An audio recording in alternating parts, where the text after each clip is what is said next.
está en este lugar. Aquí comienza Apóstoles de la Palabra. Este lugar está aquí para consolar. Apóstoles de la Palabra, una familia misionera al servicio de la Iglesia Católica. El Espíritu de Dios está aquí. Apóstoles de la Palabra representa una respuesta más al anhelo de Cristo de que aumenten los obreros del Evangelio. De mi corazón, llena mi vida de tu. con la conducción de María Mabel Roa y la participación especial de Elba Evelina Gómez y Mónica Giroldi. Muévete en mí. Apóstoles de la Palabra. Hola, estamos aquí de vuelta para dar comienzo a un nuevo programa de Apóstoles de la Palabra. El Espíritu de Dios está en este lugar. Como sabemos, la producción artística de este programa está a cargo de Miguel Ángel Belén. El Espíritu de Dios está en este lugar. Si quieren escuchar la radio por internet, pueden bajar la aplicación mediante Google Play o Play Store como Apóstoles de la Palabra. Y también les comunico que el programa va de lunes a viernes a las 9 y a las 21 horas. El Espíritu de Dios está en este lugar. Hola Mónica, ¿cómo estás? Hola Mabel, Evelina, ¿cómo está nuestra querida audiencia? Una vez más compartiendo con todos ustedes esto que tanto me gusta y hace feliz, y es que la palabra de Dios llegue a cada hogar, a cada familia, y permanecer unidos a la vid verdadera que es Jesucristo. Hola Eve, ¿cómo andás? Hola Mabel, hola Moni, y bien, gracias a Dios y contenta, complacida de compartir este espacio de tiempo en este programa, así que bienvenidos a todos. El Espíritu de Dios está en este lugar. En el programa de hoy entregaremos el primer informe sobre Eucaristía. Dentro de las advocaciones de María, hablaremos de la Virgen de Luján. También continuaremos con la segunda parte de la vida de San Pablo. Y dentro de la columna de los personajes, hoy nos vamos a dedicar a Lázaro de Betania. También haremos la primera entrega de gestos y símbolos de la celebración eucarística. El Espíritu de Dios está en este lugar. Apóstoles de la Palabra, una familia misionera al servicio de la Iglesia Católica. Está aquí para consolar. Está aquí para liberar. Como bien sabemos, la Eucaristía es el sacramento del cuerpo y de la sangre de nuestro Señor Jesucristo, más importante que todos los demás sacramentos, y tiene también una rica historia.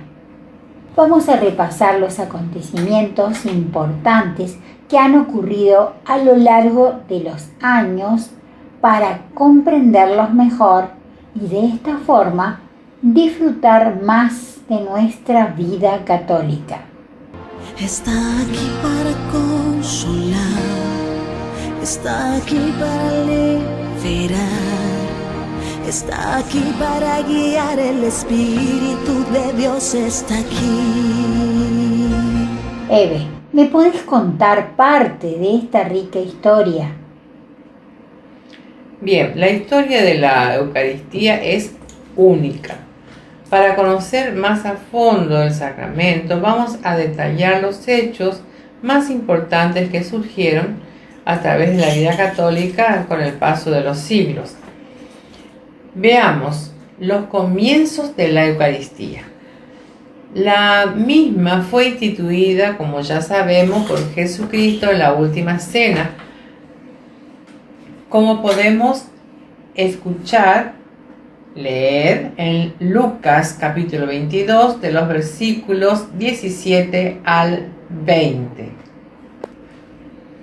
Jesús, aceptando una copa, dio gracias y les dijo: tomen esto y repártanlo entre ustedes, porque les aseguro que ya no volveré a beber del fruto de la vid hasta que llegue el reino de Dios. Después tomó pan y, dando gracias, lo partió y se lo dio diciendo: esto es mi cuerpo, que es entregado por ustedes. Hagan esto en memoria mía. Hizo lo mismo con la copa después de cenar, diciendo: esta copa es la alianza nueva, sellada con mi sangre, que es derramada por ustedes. Este pasaje también lo podemos leer en Mateo capítulo 26, versículos del 26 al 28, como también en Marcos capítulo 14, del 22 al 24. Los primeros cristianos continuaron las enseñanzas de Jesús para partir el pan representándole. Está aquí para consolar, está aquí para liberar, está aquí para guiar. El Espíritu de Dios está aquí. ¿Cómo se celebra en los primeros tiempos? Mónica. Inicialmente se celebraba con una cena comunitaria que se desarrollaba en las casas de los primeros cristianos. En cierto modo, las primeras congregaciones cristianas, y acá vemos en Hechos capítulo 2, versículo 42, que dice: todos se reunían asiduamente para escuchar las enseñanzas de los apóstoles y participar en la vida común, en la fracción del pan y en las oraciones. Ellos contaban con el pan, el vino y la comunión. El objetivo era compartir la comida con los pobres y celebrar que Jesús estaba presente en la cena.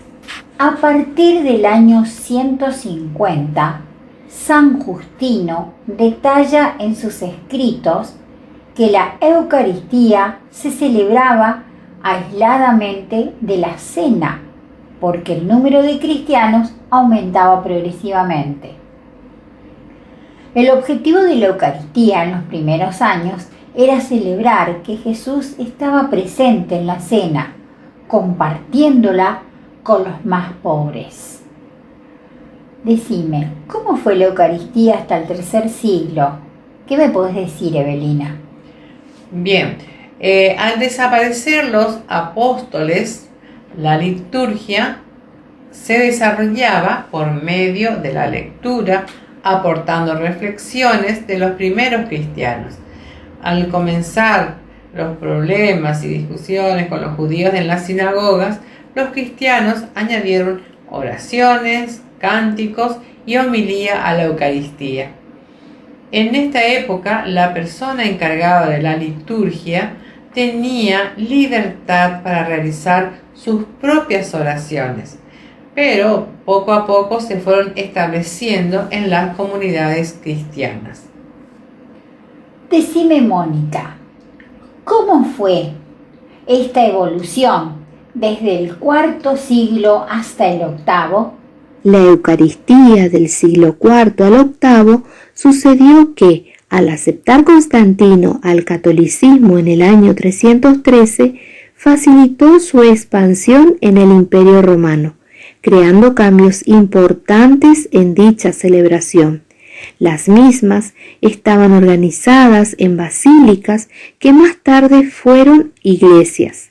El latín se estableció como idioma de la liturgia desde el año 384. Eve, ¿cómo se celebró la Eucaristía en la Edad Media? Durante la Edad Media se abrieron debates entre los teólogos sobre la presencia real de Cristo en el vino y en el pan. Respecto a la propia celebración, los cristianos preferían adorar al Señor en la Eucaristía que recibir a Jesús en la comunión. En este momento se tomó a la consagración como parte central en la misa. Un barquillo pequeño y redondo sustituyó o reemplazó al trozo de pan en la Eucaristía, llamada hostia, en latín víctima sacrificial. Y a partir del año 1215 se exigió a los católicos que recibieran como mínimo una vez al año la comunión. Y por último, la rutina cambió para exaltar la devoción eucarística, donde se elevaba el cáliz y la hostia en la misa, que es lo que hoy podemos apreciar en ella.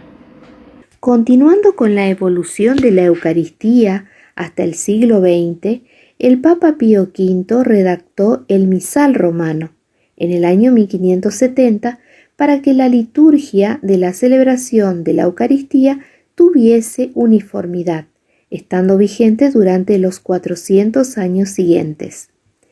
La Eucaristía seguía en auge entre los cristianos, pero sin recibir la comunión habitualmente.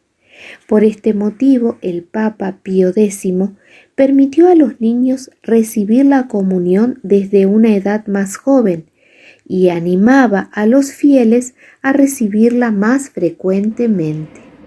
Y decime, Evelina, ¿cómo se celebra la Eucaristía en la actualidad? En la actualidad, la Eucaristía ha cambiado debido a las distintas reformas llevadas a cabo por la Iglesia Católica a lo largo de los tiempos. Las modificaciones más relevantes fueron marcadas por la constitución de la Sagrada Liturgia en 1963. La misma se desarrolla en el lenguaje del propio país para su mejor comprensión. La liturgia de la palabra tiene más peso en la celebración para descubrir las Sagradas Escrituras. El altar está de frente a los fieles para invitar a la participación. Se incluye la oración de los fieles para pedir a Dios por las necesidades de la comunidad. La misa es una celebración para vivir en comunión la adoración a Dios. También está permitido recibir la comunión en la boca o en las manos, si el católico así lo desea. Los laicos pueden servir en la misa como miembros del coro, lectores, hacer la colecta, también pueden ser ministros de Eucaristía. Como podemos ver, la Iglesia Católica quiere convertir a la Eucaristía en una celebración de toda la comunidad para buscar la integración de sus miembros, llegando a disfrutar de la presencia de Dios. Vamos a una pausa y volvemos enseguida. No te vayas, quédate ahí. El Espíritu de Dios está en este lugar.